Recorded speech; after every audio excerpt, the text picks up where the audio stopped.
pagi, salam sehat, salam dahsyat, salam Indonesia Jaya, salam sahabat teras dimanapun Anda berada. Baiklah, saat ini di sore hari yang indah ini, saya berada di antara kebun karet ini ya, di belakang rumah, seperti biasa, santai-santai ya. Baiklah sahabat teras dimanapun berada, kiranya Anda semua dalam keadaan sehat dan tetap diberkati Tuhan. Pada sini kita akan berbicara tentang ranah Tuhan ya, ranah Tuhan dan ranah manusia. Seringkali di dalam segala urusan, segala hal gitu ya, kadang-kadang kita tidak rancu ya antara ranah Tuhan dengan ranah manusia.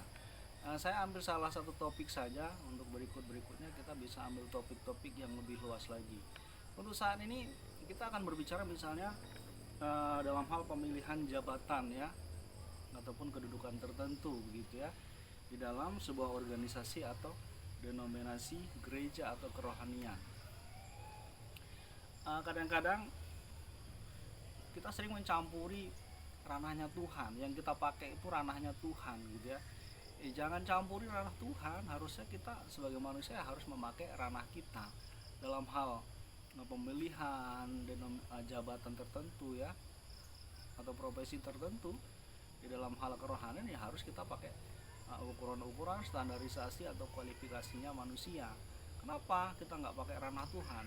Contohnya seperti ini ya, manusia atau pengurus atau kepanitiaan gitu ya, harus punya standarisasi yang jelas, diberlakukan sama untuk setiap anggota, atau ukuran yang terukur secara manusiawi. Tidak boleh memakai standarisasi atau kualifikasi yang dipakai oleh Allah, karena manusia tidak akan sanggup menyamai Allah.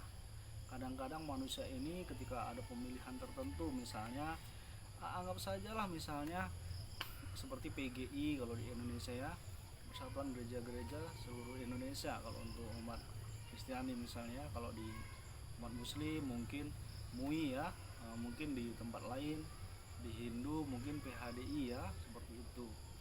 Nah, Bapak Ibu Saudara yang terkasih dalam Tuhan, sahabat teras dimanapun berada, tentu saja dalam jabatan-jabatan rohani seperti ini kita tidak bisa memakai ranah Tuhan atau cara Tuhan begitu ya, seperti yang diberlakukan Allah ketika memilih Daud ya.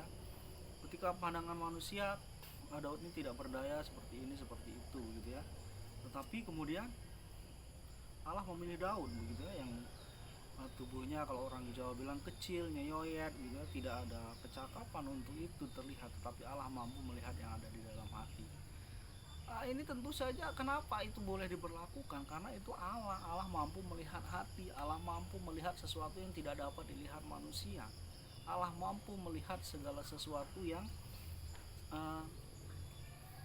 terbatas di mata manusia. Manusia penuh keterbatasan pastinya, makanya manusia tidak bisa memakai ukuran yang dipakai oleh Allah. Manusia tidak bisa memakai standarisasi oleh Allah. Contohnya sekolah teologi yaitu diadakan, itu kan sebagai standarisasi dan ukuran yang sama, yang terukur dan manusiawi. Artinya ketika orang mau jadi pastor atau jadi pendeta, pasti ukurannya adalah harus menyelesaikan kursus-kursus atau sekolah-sekolah kerohanian seperti sarjana teologi dan lain sebagainya. Kalau tidak ya dia tidak bisa menjadi seorang pendeta atau pengembala. Dia hanya bisa mungkin menjadi pelayan begitu ya, pelayan-pelayan biasa begitu misalnya. Mungkin juga pelayan-pelayan gereja juga tidak bisa sembarangan. Oh, orang ini bodoh, tidak bisa baca tulis, tidak mengerti apa-apa. Tetapi Tuhan akan memakai orang-orang yang seperti ini. Ya itu kalau Tuhan bener yang make begitu ya kan. Jadi untuk hal-hal seperti ini harusnya kita memakai ukuran manusia, bukan ukuran Tuhan. Ukuran kita terbatas. Oke, Anda pakai orang yang rendah, hina dina mungkin misalnya dalam hal status apapun, pendidikan, ekonomi dia rendah, tetapi Anda berkata Tuhan memakai orang-orang seperti ini, benar. Tuhan pakai gembala, Tuhan pakai nelayan, Tuhan pakai gembala seperti Daud begitu ya. Tapi Allah melihat sesuatu yang tidak terlihat seperti kita. Apakah kita bisa melihat? Karena kita tidak bisa melihat, maka Allah sendiri membantu kita dengan perantaraan Roh Kudus untuk membimbing kita, menuntun kita dan memberi kita hikmat. Allah juga memberi kita hikmat. Terus Allah juga memberikan tuntunan, yaitu firman-Nya, Alkitab. Di dalam Alkitab jelas dalam pemilihan-pemilihan seperti ini. Jangan pakai ranahnya Tuhan, jangan campur ranah Tuhan. Kalau ternyata nanti ini pilihan kita ini tidak sesuai dengan pilihan Tuhan, yang dilihat Tuhan, yang dikehendaki Tuhan, pasti akan selesai kok dengan sendirinya, begitu ya. Tapi tugas kita manusia ketika dalam pemilihan jabatan tertentu, profesi tertentu, dalam ya kemanusiaan kita pastinya, walaupun di bidang rohani sekalipun, ya kita harus memakai ukuran manusia yang manusiawi, kualifikasi yang sama. Contohnya tadi kalau mau jadi pendeta, ya harusnya sarjana teologi misalnya, itu ukuran yang sama. Tidak bisa untuk jadi pendeta, wah, orang yang tidak sekolah, orang yang sudah tua renta, orang yang sudah tidak bisa berbuat apa-apa, kalau kita berkata mengatasnamakan Tuhan, begitu ya, Tuhan berbicara dengan saya, Bapak ini layak untuk menjadi pendeta, tidak bisa. Apalagi dia peminum, ya, misalnya dia jualan tua misalnya, walaupun terlepas boleh tidak boleh minum tua, begitu ya. Kalau saya pribadi, saya katakan minum-minuman keras itu haram di dalam firman Tuhan. Tapi ya saya tidak akan melarang, karena kebenaran itu relatif juga dalam hal seperti ini ya. Walaupun kita berdalih firman Tuhan, semua pasti berdalih firman Tuhan, maka saya tidak akan ke ranah sana. Tapi artinya kita tidak boleh mencampuri ranahnya Tuhan. Kita harus memakai ukuran standarisasi manusia untuk memilih manusia menjadi jabatan atau dalam profesi tertentu apapun, baik dalam bidang kerohanian ataupun dalam bidang-bidang duniawi. Dalam hal duniawi misalnya kalau jadi bupati, nggak bisa kita melihat hati. Emangnya ente bisa melihat hati beneran? Nggak bisa. Kita pikir karena orang itu CS sama kita, baik sama kita, kita pilih. Kalau kita berdalih padahal tamatannya nggak sarjana, harusnya kalau di dalam pemilihan bupati atau wakil kepala daerah itu kan harusnya dia seorang minimal S1 misalnya. Terus yang kedua, dia harus dari partai tertentu. Dia nggak dari partai tertentu, suaranya nggak memenuhi kualifikasi atau ketentuan batasan kuota tertentu untuk dia mencalonkan diri secara pribadi misalnya, ya tentu saja tidak bisa. Kita tidak bisa memakai nama Tuhan untuk kepentingan-kepentingan kita pribadi.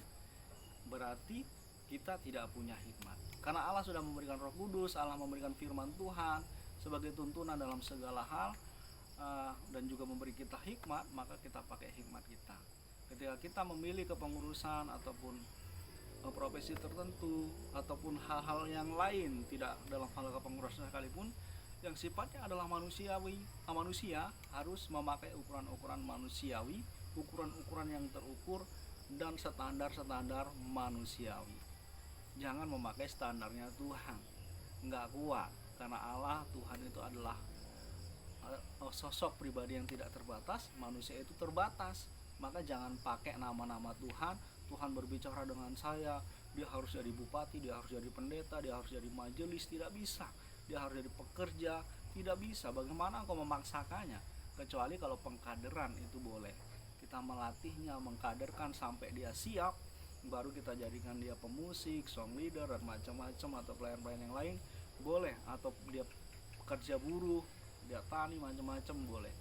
Kita tidak boleh mencampuri, sekali lagi, kita tidak boleh mencampuri untuk urusan-urusan manusiawi, urusan dunia, baik dalam hal rohani ataupun dalam urusan profesional, urusan duniawi yang lain, begitu ya. Kita harus memakai ukuran manusia, dan ukuran-ukuran itu harus juga sama. Kalau misalnya pendeta itu harus S1 teologi, ya harus S1 teologi ya. Kalau misalnya bupati itu harus dipilih oleh partai tertentu, didukung oleh partai tertentu 20% misalnya, kalau yang sekarang, nanti kalau aturan yang berikutnya kita nggak ngerti, DPR buat aturannya bagaimana ya. Terus harus S1 misalnya, harus mengantongi suara misalnya sekian, ya harus kita ikuti standarisasi yang ada secara manusia, menurut ukuran manusia. Jangan memakai standarisasi Tuhan, jangan memakai mata Tuhan, karena kita tidak bisa memakai mata Tuhan.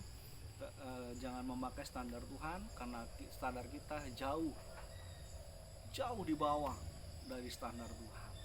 Bukan hanya jauh, bahkan tidak ada seujung debu ya. Kalau saya bilang kadang ujung kuku itu terlalu besar, seujung debu pun tidak ada standar kita dengan Allah. Oke, demikian saja sahabat Teras Inspirasi dimanapun berada, sahabat Teras Mama dimana berada. Kiranya Tuhan memberkati. Salam Indonesia Jaya, salam Indonesia Maju, salam dahsyat, salam luar biasa. Tuhan Yesus memberkati.